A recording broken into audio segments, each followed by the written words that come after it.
I'd like to turn there. Luke chapter 20.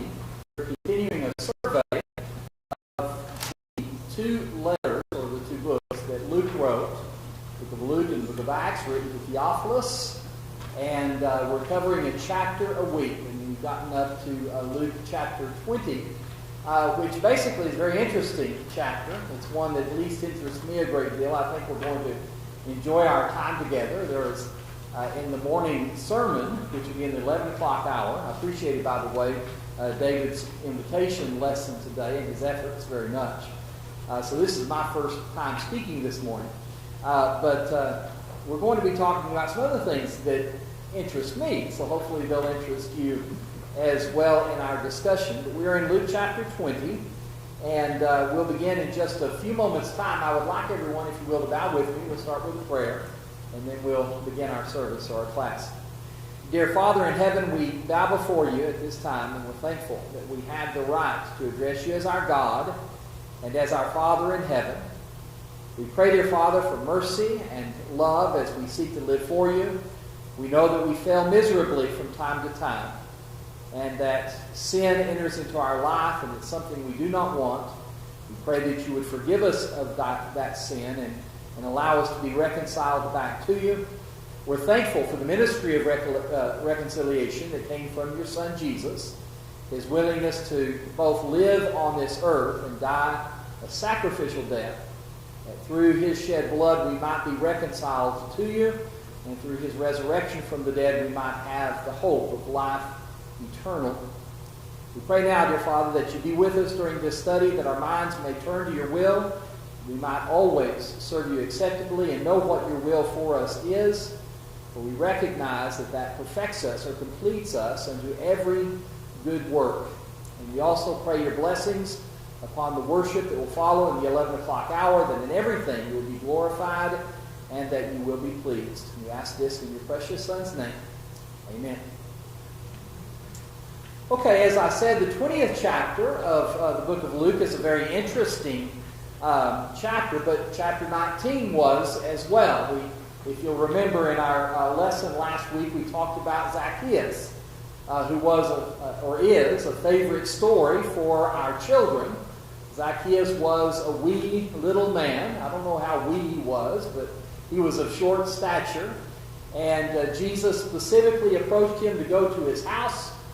Jesus' purpose was to seek and to save the lost, and that was what certainly was accomplished in his death on the cross. But the fact that he went into Zacchaeus is something that angered a lot of individuals, because they perceived Zacchaeus, a publican, as a sinner. They didn't have anything to do with sinners, and that very much was a contrast to the practice and the attitude that Jesus showed that we should emulate as well. But it was one that was characteristic of the Jewish leaders, of the scribes, of the Pharisees, of those who were in the Sanhedrin, which we're going to talk about a little bit more today. And as a result of that, he had a parable that he spoke concerning them and taught concerning the need to save all who are in fact sinners. But this was basically what we might say the pinnacle of his popularity.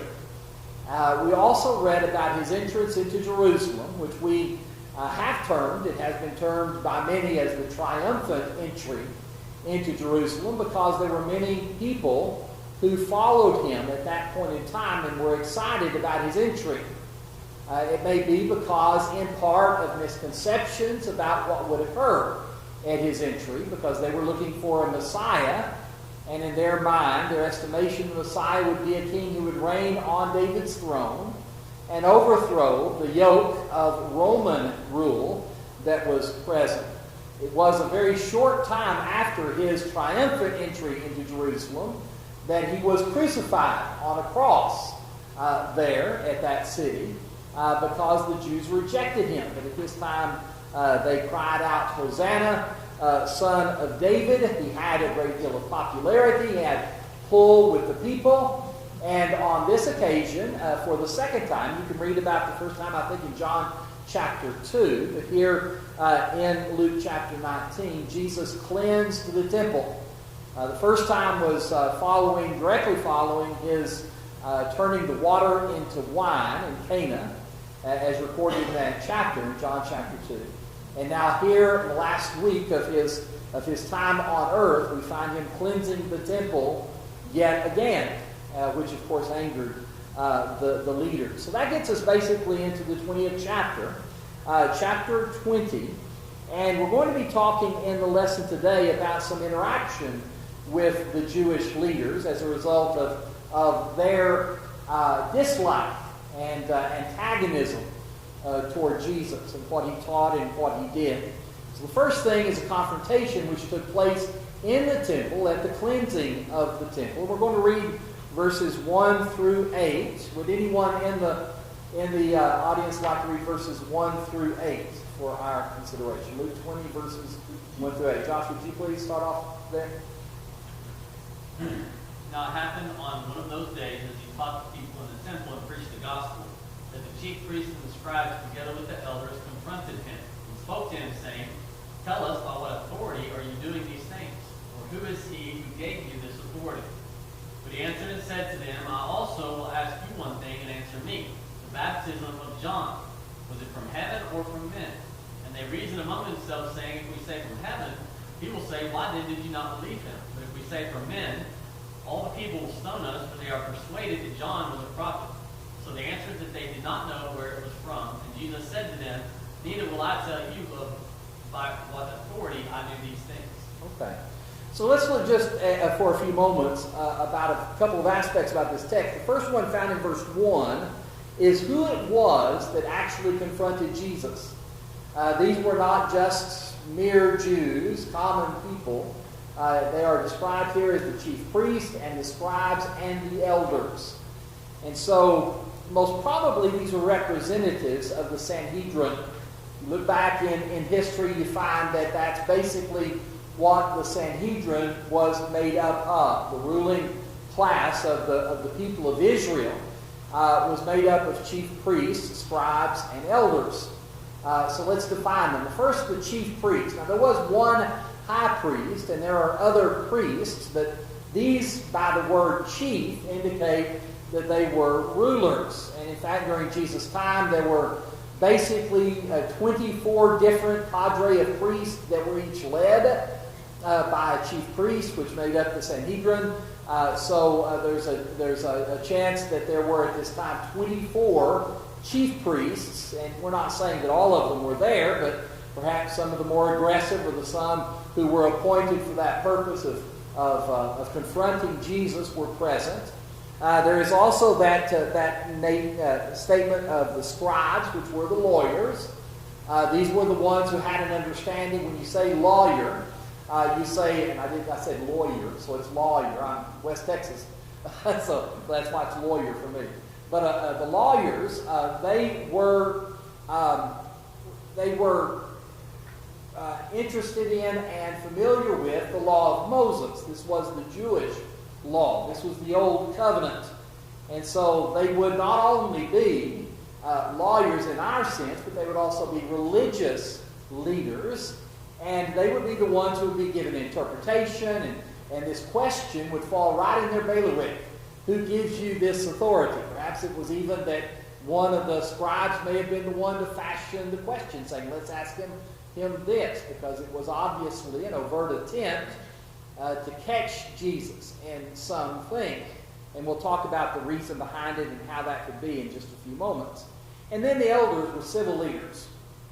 They were basically men who were considered older, wiser, had positions of influence, who would be elected to the Sanhedrin and would serve in that capacity. So these were the individuals who came to confront Jesus. Not just mere Jews, but important Jews that had basically the leadership over the people and would be widely regarded by the people who were trying to trap Jesus in this question. So they asked the question of him, where do you get this authority for what you're doing?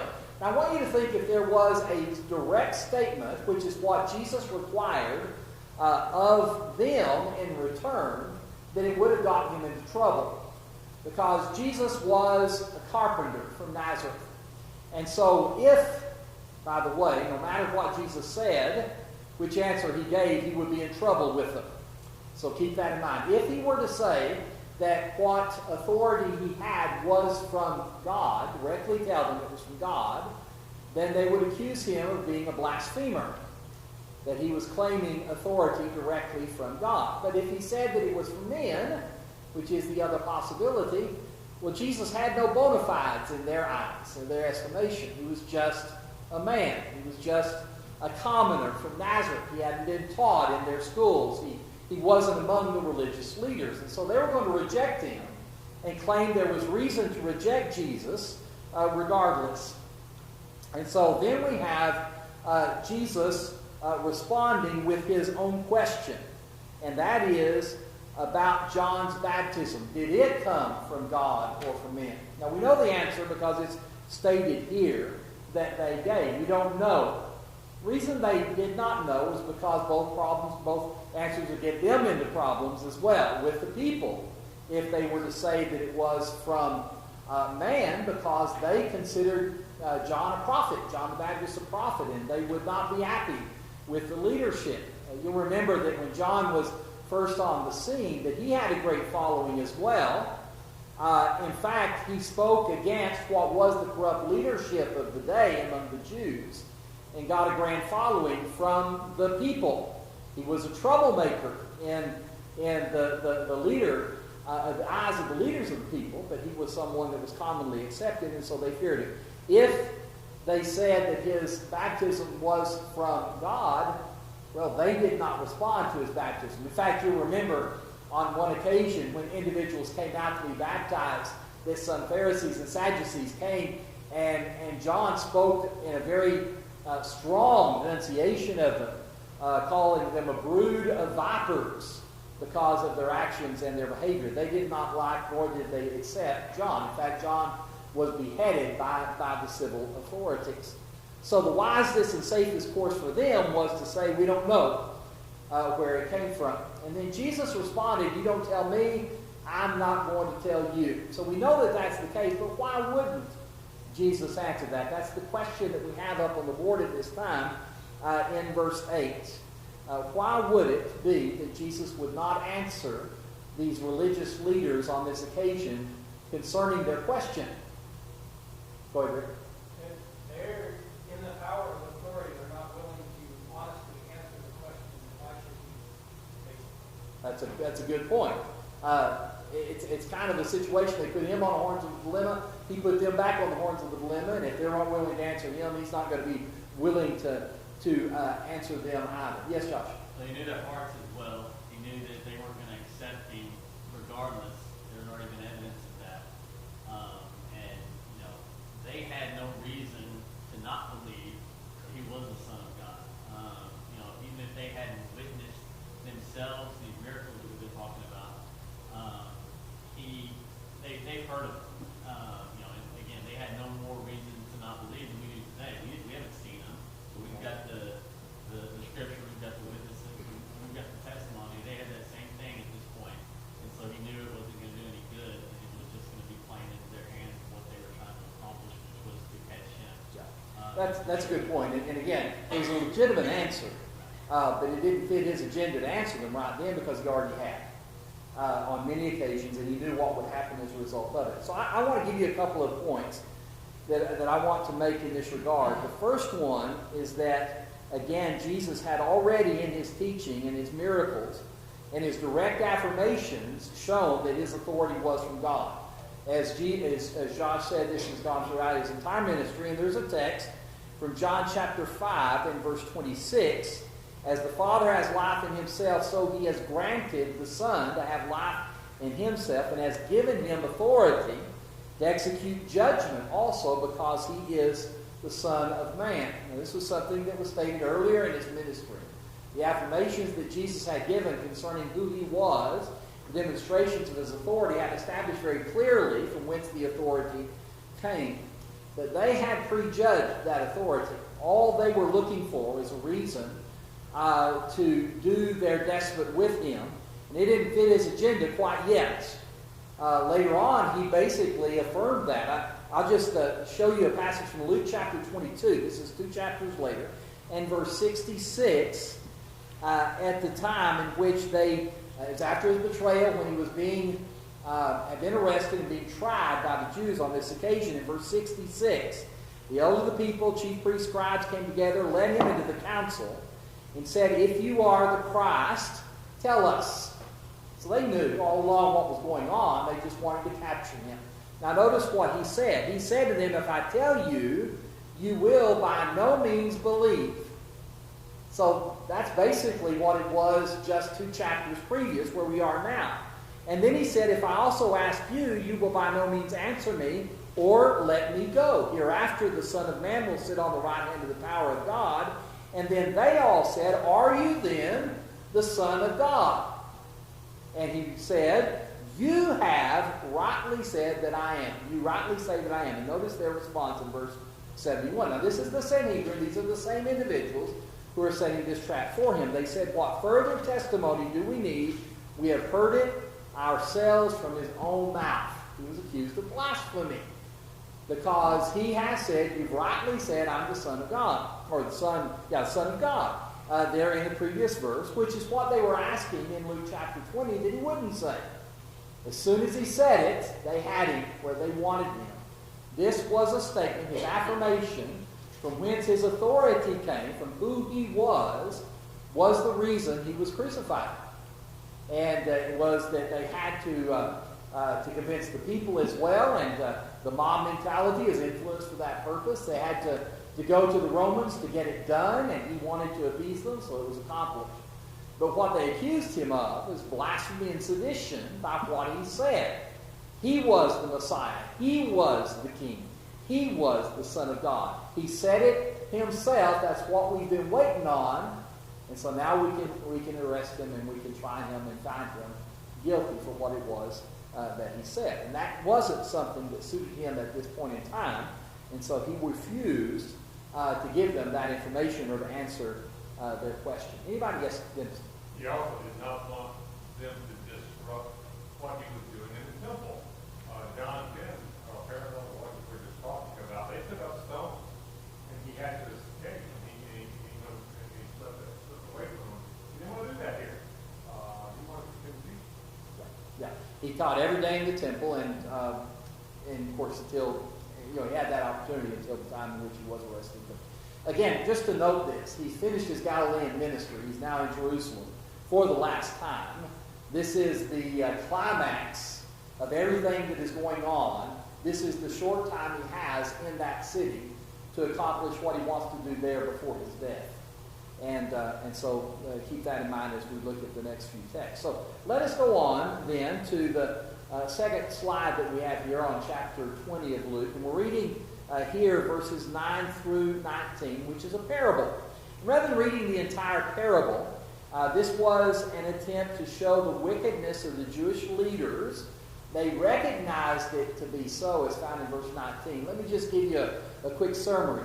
Here we have a man who planted a vineyard, went into a far country, and sent servants to run the vineyard. And you had the vine dressers who treated them despitefully, abused them. And then last of all, he sent his son, basically saying, surely they'll have respect for my son, but they killed the son, hoping to gain the inheritance of the vineyard. The son's out of the way now, we will inherit the vineyard. So they killed him. And so that's the nature of the parable. I would like someone to read, if you will, in verses 16 through 18. 16 through 18. Thank you, Rick.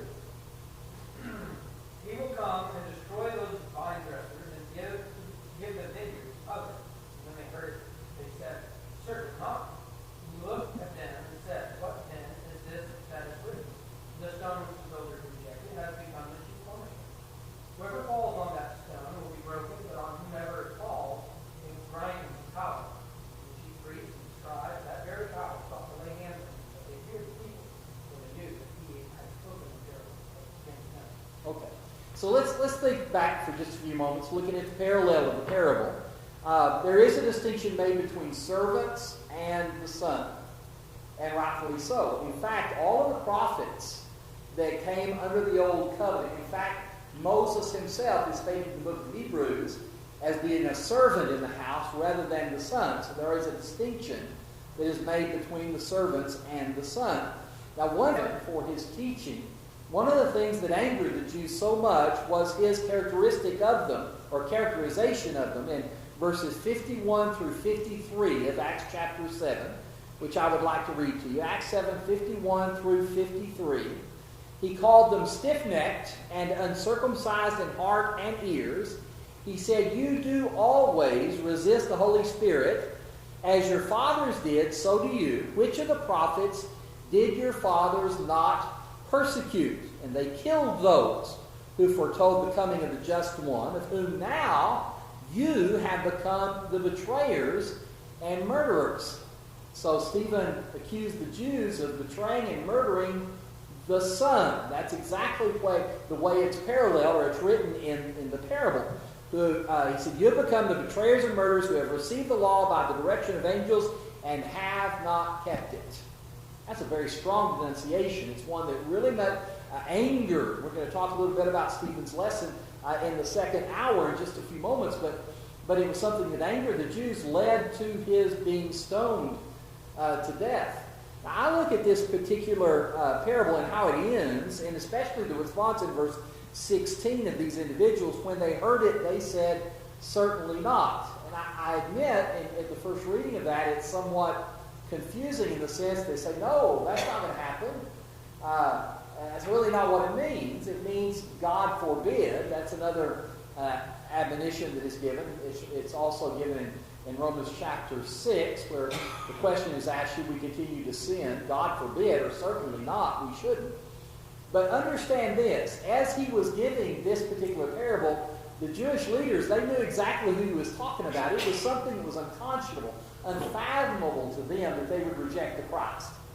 It is something that was completely out of their ideology, their view, their feeling that they had been guilty of mistreating the prophets. When they were accused of that later on, they stoned a man to death for being accused of it. These individuals, they believed, at least the majority of them, even though they would use malpractice, they would use deceit, they would use guile, whatever, they were keeping in their minds what was best for the Jewish people, and they claimed to be servants of God.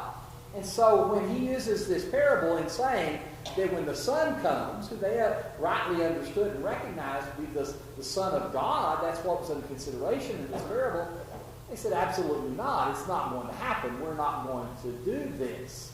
We're not guilty of this. And that's where the certainly not came from, which is why Jesus responded there in the 18th verse, or 17th and 18th verse, by giving this quotation from Psalm 118 and verse 22, "The stone which the builders rejected has become the chief cornerstone."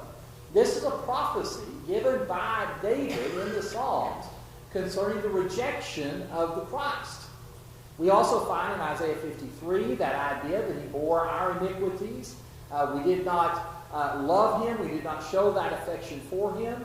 And he had to die for us. He wasn't going to come as that victorious king to be received into Jerusalem as a reigning monarch and one who would reign physically on the throne. That's not what it was all about. He would die. He would be rejected.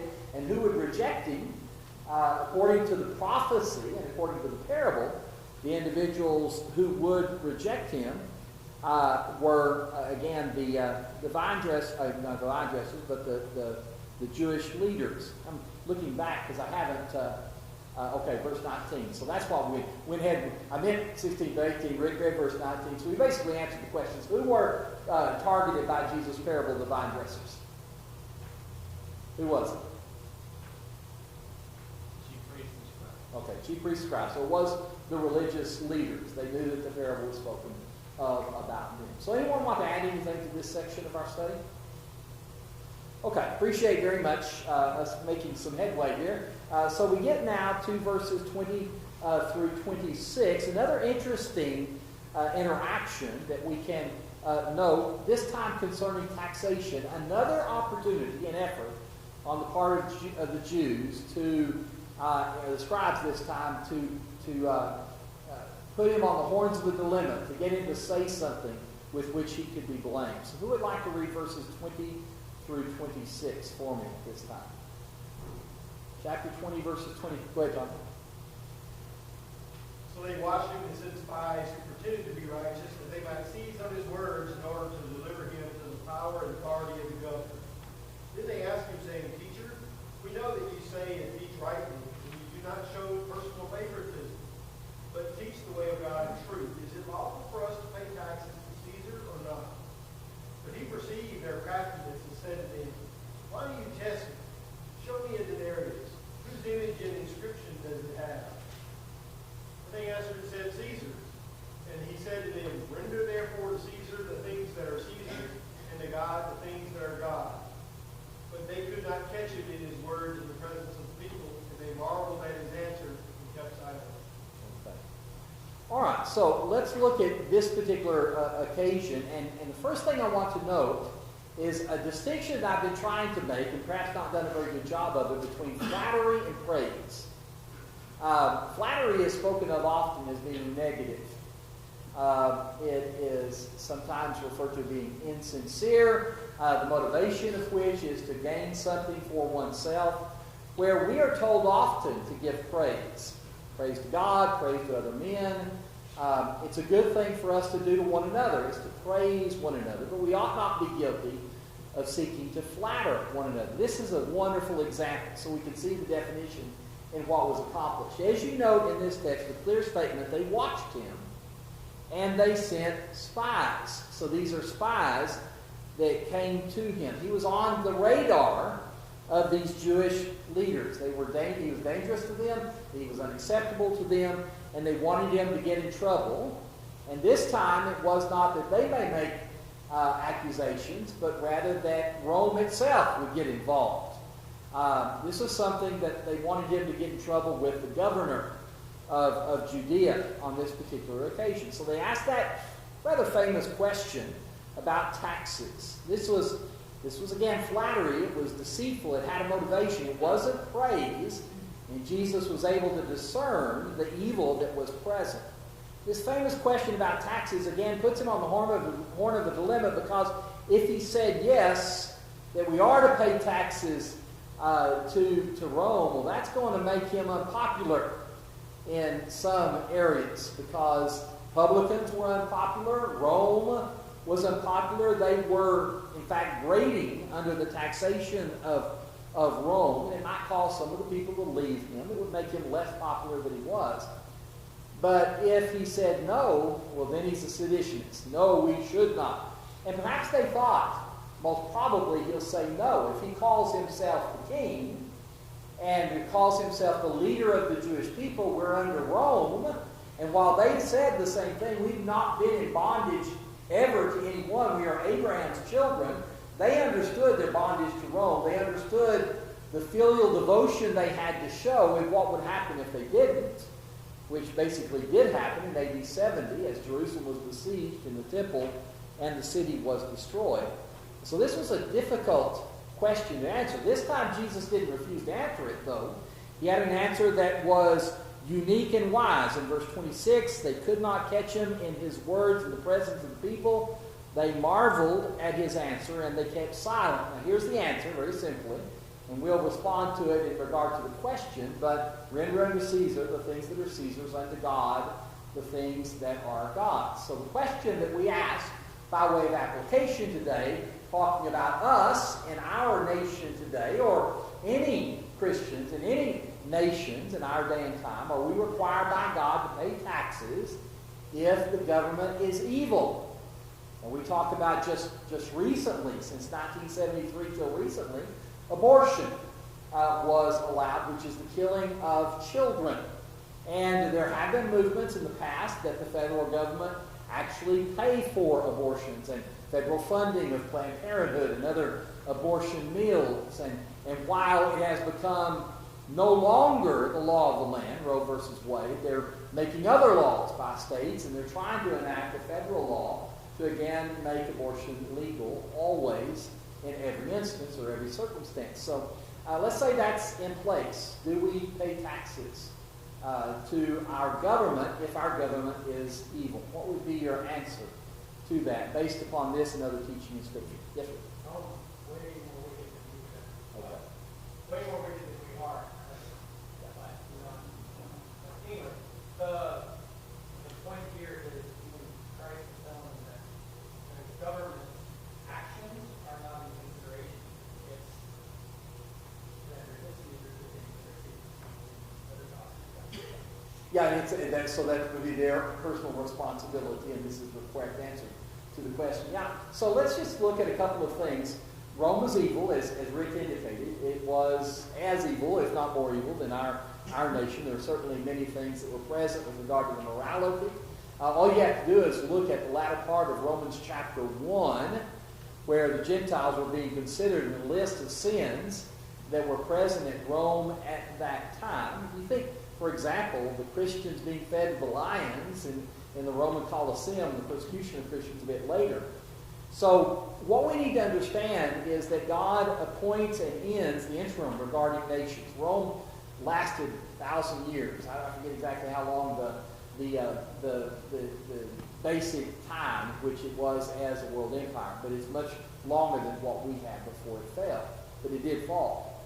So God is the one who determines the rise and the fall of nations, the time of their habitation. Acts chapter 17 and verse 26 indicates that. But notice what is said in Romans 13 and verse 7. Now this is under the Christian dispensation. I want you to notice what Paul says, that very, very similar to what Jesus stated on this time. In Romans 13 verse 7, he said, "Render therefore to all their due." And so we render taxes to whom taxes are due, customs to whom customs, fear to whom fear, and honor to whom honor. Now this is in the context, as Romans 13 and verse 7 references the civil authorities. And so we have a responsibility to obey the nations, because these are given that man may not be guilty of anarchy. The nations themselves in their arrangement and all that they are serve a purpose, and that is to bring men to God. That's why God has appointed them, and that's why God determines their rise and their fall. And if they go to evil, God will judge them, but it doesn't change how we are to react to them. It's a function of living in the world. You might remember in 1 Corinthians chapter 5, it's verses 9 through 13, where the Apostle Paul wrote a letter to them, telling them that they should have no fellowship with the idolater. But he's not talking about the idolater in the world, because if that were the case, you would have to come out of the world. He's talking about don't being guilty of having fellowship with the sexually immoral, the idolaters, in the church, rather they were to put them out. God's going to judge the world, and we are not having fellowship with the world when we fulfill the duties that God has given us to do. That fellowship is a spiritual commitment and a spiritual participation that only happens in the Lord's church. So for an individual to say that I can't pay taxes, I had a couple of young men, they were members of a congregation in Odessa, and they went with me once when I was going to preach, and we had a kind of a discussion. They were about my age, but maybe a couple of years older, and both graduates of college. So they were a couple of years older, and they were talking about how the world was so evil. Now, this was basically back in 1980, 1981, so it's changed a little bit since then, but talking about how evil the world was, and that they felt it was wrong to pay taxes. You're going to get in trouble if you don't pay taxes. And I said, well, what are you going to do? And they both claimed that they were going to move up to Alaska and basically get off the grid so they can't be found, so they didn't have to pay taxes to this evil, evil thing. They wanted to get out of the world. If they get off the grid out there in Alaska, don't see anyone, don't talk to anyone, well, they're not going to save anyone either. And that's our responsibility, is to be in the world and shine as lights in the world. But what it does not mean is that we have fellowship with the world if we do the world's bidding in the areas where Christ requires. And that's something that Christ expects with regard to a duty that we have. And we're told in Romans chapter 13, if we don't want to have fear with regard to the civil authorities than we do what is lawful to them. And so he said, render unto Caesar the things that are Caesar's. Paul said, render therefore to all their due, taxes to whom taxes are due, customs to whom customs, fear to whom fear, and honor to whom honor. Okay? Questions, comments about that section? An interesting one to study, isn't it? Yes, please. Peter also gave a reason for doing this. When he said, for they to tell to every ordinance of man for the Lord's sake. For this is the will of God, that by doing good you may put to silence the ignorance of foolish man who jumps off. Yeah, that's exactly right. It's a good point. And think of it that way. Everything that you do, you may be doing it and fulfilling a requirement, but it makes it a little easier to put that check in the mail to the IRS if you're doing it to the Lord. If you're doing it because this is what the Lord requires instead of what the government requires of it. And by so doing, a slave with regard to his master, an employee with regard to his employer, when we are to offer up the service that we offer, husbands to wives, wives to husbands, parents to children, children to parents, all of that kind of stuff, it first goes to the Lord. And the good thing is, as Dennis has indicated, it is accomplished when that is done, is that those who would otherwise be critical of us for not doing it, they have nothing to say because we are keeping those requirements that they would place upon us. Okay? All right, appreciate it very much. Let's go on to the next one. We've got a few minutes left, and we're going to be going to verses 27 through 40. Verses 27 through 40. Let me get to that one. And Jesus here is using the implication of Scripture to refute the Sadducees. And again, I don't want to read all of it because it's a familiar story, but this is the concise part. There was a woman and a man who were married. He died before they had children. There was a law in the Jewish law that his brother should take her as wife and bear children for him. So he takes her as wife. He dies, not having born children. 7 brothers, all 7 died, not having children, and then finally the woman died. And the question is, by the Sadducees on this occasion, who did not believe in the resurrection, is whose wife will she be in the resurrection? So there are 2 arguments that Jesus gives concerning this. I want you to note verses 35 and 36 first of all. Luke 20 and verses 35 and 36. He said, those who are counted worthy to attain that age and the resurrection from the dead neither marry nor are given in marriage, nor can they die anymore, for they were equal to the angels and are sons of God, being sons of the resurrection. And so there is a different nature. And I want you to understand this because people don't get this right today. There are no golf courses in heaven. Okay? And if you're a band geek, there are no football fields with bands marching on them either. It doesn't work that way. Those things that you personally have as this idea of what makes you happiest on earth, that's what you're going to inherit in heaven. It's not that way. The nature of it all is different. They neither marry nor are given in marriage, are like the angels in heaven. It's going to be sublime. We don't know how it will be more sublime than all we think about because we are limited in our thinking. But the fact is, it will be. So that's the first argument that is made. We're not going to be that way. So this is, in fact, a silly question. It's a question that you thought might be a good one, but it's irrelevant to the resurrection at all. But the second argument he made, he emphasized the reality of the resurrection. It's found in verses 37 through 40. So someone read that for me. Rick, would you do that, verses 37 through 40 of the text? Now, even Moses showed in the burning bush passage that the dead are risen. When he called the Lord the God of Abraham, the God of Isaac, and the God of Jacob. For he is not the God of the dead, but of the living, for all live to him. Then some of the scribes answered and said, Teacher, you have spoken well. But after that they dared not question him anymore.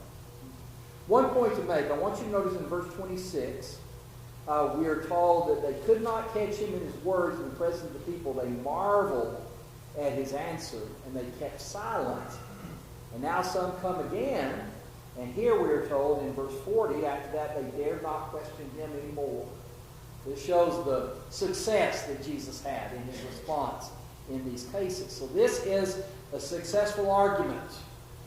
It is successful because these individuals, these scribes, who had that respect for the law, understood authority. They didn't always practice it, but they understood the legitimacy of what Jesus was saying. So, as we look at the question, explain the significance of the burning bush passage, which is found in Exodus 3 and verse 6, as it pertains to the resurrection of the dead. Who wants to put that in simple terms? Go ahead, Josh.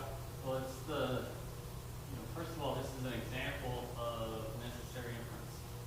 And there in Exodus 3:6, he says, I am the God of Abraham, Isaac, and Jacob. The tense, that's a simple answer to it. He is present tense. Those men had died, so the only way that he could be the God of them at that present time is that they still existed. Well, how did they still exist? They still existed because their soul had not ceased to exist. Okay. The body- So, in a sense, they are alive. It's an evidence of the fact that they, people will say that, when I die, I'm dead all over like Rover. Well, no, you're not, because your soul lives on, and there will be the resurrection in the day of judgment. So, looking at that, that's exactly what is the case. They were alive somewhere. And so, this passage. Now, one thing that you'll note, again, necessary inference is the opposite side of divine implication. And I like to use divine implication. I used to use necessary inference all the time, but I've kind of gotten to the point. The point is this. In Scripture, God implied the resurrection in this one passage. It's a divine implication. In other words, it's there. It's not said in so many words. It's something you have to derive or infer from the text, but it is there. When God said, I am the God of Abraham, Isaac, and Jacob, what he was saying is there is a resurrection. Now, he didn't say explicitly, but he implied that it was the case because their souls remain alive. They're not dead. They do not cease to exist at death, as the Sadducees claim. Now, the scribes understood this, and they said, you have spoken wisely. This is an argument we can't answer. And they dare not ask him any more questions as a result of what he said. It didn't mean that they were willing to give up their positions, but they knew this was an answer that they could not refute. Okay? Comments, questions about this section? All right, that gets us then to the final section. We don't have much time to read these things, but I want you to notice in verses 41 through 44, Jesus asked a question of them, and that is that David, who was the forerunner of Jesus, that the Messiah would come and sit on the throne of David, and hence he was a son of David, replied to as a son of David. Well, David called him Lord, so how can he be both Lord and son? So what's the answer to that question? How can he be both Lord and son? Okay, when you're talking about son, you're talking merely about genealogy. But Jesus, in his position, surpassed David. He could be both Lord and son because he was born after. He was born of the lineage of David, so he is son. But he has been exalted above every name. And that would include the name of David. And so in that sense, that he was Lord. And then finally, reading verses 45 through 47. In hearing of the people, he said to his disciples, beware of the scribes who desire to go in long robes, love greetings in the marketplaces, the best seats in the synagogues, and the best places at the feast. They devour widows' houses, and for a pretense make long prayers, and they will receive a greater condemnation. So what was it about the scribes that he condemned, as given in this?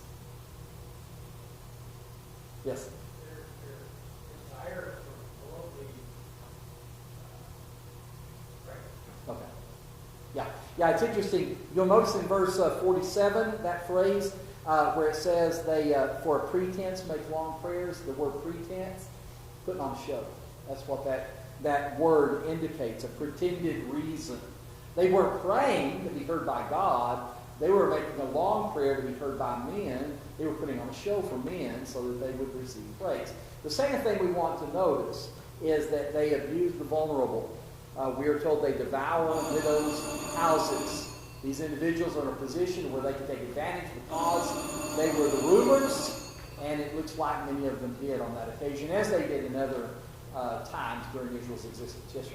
We see the same attitude and action from the religious leaders of the world today, where they're simply out to make godliness an easy game, and instruct people to draw. Very good, very good. Okay, Luke 21, and I got back, I forgot to change it to Luke 20 there.